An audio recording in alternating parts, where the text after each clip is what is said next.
ఒక 25-20 జనసేన ప్రభుత్వానికి సీట్లు వస్తే రేపొద్దున భారతీయ జనతా పార్టీ తోటి ఎప్పుడు మెర్జ్ చేయడానికైనా ఆయన రెడీగా ఉన్నాడు పవన్ కళ్యాణ్. ఈ క్షణం పవన్ కళ్యాణ్ జనసేనని మెర్జ్ చేయండి అంటే మెర్జ్ చేసేస్తాడు ఆయన. మెర్జ్ చేసేసి, ఎందుకు అంటే మీరు ఒకటి గమనించండి, as long as Chandrababu Naidu గారు పార్టీ అధికారంలో ఉన్నంత వరకు Pawan Kalyan will never become a CM obviously.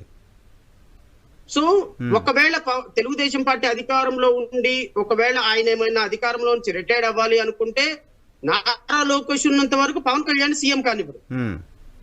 Pawan Kalyan పల్లకి మోసే వ్యక్తిగానే ఉండిపోవాలి తప్ప ఆయన సీఎం అయ్యే అవకాశాలు లేవు. ఎందుకంటే చంద్రబాబు నాయుడు గారు తర్వాత నారా లోకేష్. ఇప్పుడు ఈ రోజు నారా లోకేష్ జై అన్నాడు కానీ 70mm మీద సినిమా చూపించగలడు పవన్ కళ్యాణ్. ఆయనకి ఆ తెలివితేటలు ఉన్నాయి. నాలెడ్జి సబ్జెక్టు లేదు కానీ ఈ పరికమాల తెలివితేటలు అయితే నారా లోకేష్ కి బాగున్నాయి. కాబట్టి నేను అనుకుంటాం నా పవన్ కళ్యాణ్ గారికి అవకాశం ఉండదు. సో పవన్ కళ్యాణ్ గారు ఆంధ్రప్రదేశ్ రాష్ట్రానికి సీఎం అవ్వాలన్నా, ఈ రాష్ట్రంలో భారతీయ జనతా పార్టీ ప్రతిపక్షంగా రిప్లేస్ అవ్వాలన్నా తెలుగుదేశం పార్టీ ఆబ్వియస్ గా భూస్థాపితం అవ్వాల్సిందే. సో తెలుగుదేశం పార్టీకి బొటాబొటా మెజారిటీ వచ్చినా ఏ ఒక్క రోజైనా గవర్నర్ ని ప్రయోగించి ఆయన 17A మీద పర్మిషన్ ఇప్పించి లోపలేపించేసి ఆటోమేటిక్ గా తెలుగుదేశం పార్టీని రిప్లేస్ చేస్తుంది భారతీయ జనతా పార్టీ. భారతీయ జనతా పార్టీ ఎట్టి పరిస్థితుల్లో తెలుగుదేశం పార్టీని బ్రతకనివ్వదు ఆంధ్రప్రదేశ్ రాష్ట్రంలో. ఎందుకంటే భారతీయ జనతా పార్టీ యొక్క సిద్ధాంతం ఈ రాష్ట్రంలో ప్రతిపక్షంలోకి రావాలి.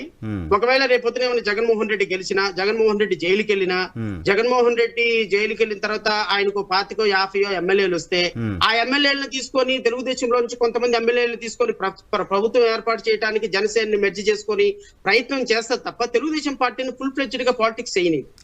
తెలుగుదేశం పార్టీ ఫుల్ ఫ్లెడ్జ్డ్ గా పాలిటిక్స్ చేసింది అంటే భారతీయ జనతా పార్టీకి ఎంట్రన్స్ లేదు ఈ రాష్ట్రంలో.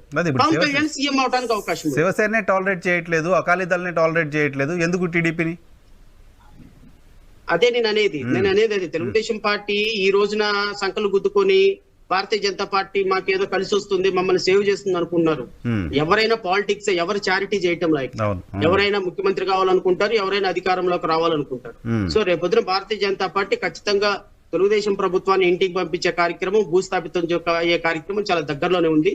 ప్రాబబ్లీ నాది కొంత హైపోథెటికల్ గానో లేకపోతే సత్య దూరంగానో ఉండొచ్చేమో, కానీ this is my prediction.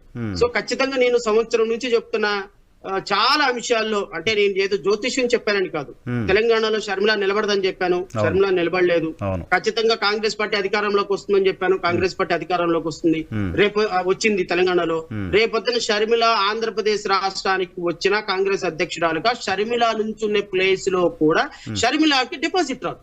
Congress party నాయకులకు పక్కన పెట్టండి, షర్మిల గారికి డిపాజిట్ కూడా రాదు. మీరు ఇది నా జ్యోతిష్యంగానే తీసుకోండి, నాకేం ప్రాబ్లం లేదు. ఎందుకంటే ఆంధ్రప్రదేశ్ లో Congress party is nothing but dead body party. No more in existence. Andhra Pradesh లో షిఫ్ట్, ఆయన లెగసీ షిఫ్ట్ అయిపోయింది.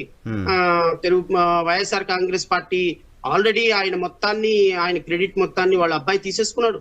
షర్మిల తెలంగాణ నుంచి ఈ రోజు పార్టీ మూవ్ చేసి ఆంధ్రప్రదేశ్ రాష్ట్రం వచ్చినంత మాత్రాన ఇక్కడ ఏమీ జరగదు. సో ఇవన్నీ కొన్ని రాజకీయాలను కొంచెం దగ్గరగా అబ్జర్వ్ చేస్తున్నాం కాబట్టి కొన్ని మేము ప్రిడిక్ట్ చేయగలం. కానీ షర్మిల ఆంధ్రప్రదేశ్ రాష్ట్రానికి వస్తున్నారు అనే విషయాన్ని తెలుగుదేశం పార్టీ సెలబ్రేషన్ చేసుకుంటుంది. నిజానికి షర్మిల ఆంధ్రప్రదేశ్ రాష్ట్రానికి వచ్చి ఎస్సీ, ఎస్టీ, బీసీ మైనారిటీలు ఎవరైతే తెలుగుదేశం పార్టీకి ఓటు వేయడానికి ఇష్టపడిన వాళ్ళు ఉన్నారో, Congress party core vote bank ఉందో, దాన్ని షర్మిల వైఎస్ఆర్ కాంగ్రెస్ పార్టీ నుంచి వెనక్కి తీసుకుంటారు. అది వైసీపీకి డిసడ్వాంటేజ్ అవుతుంది అనేది తెలుగుదేశం పార్టీ అంచనా లెక్క. నరసింహరావు గారు, ఇప్పుడు ఒక వ్యక్తి యొక్క ఆగమనాన్ని ఇంకొక పార్టీ రకరకాలుగా తీసుకోవచ్చు, వాళ్ళకి అడ్వాంటేజ్ అయినట్టుగా.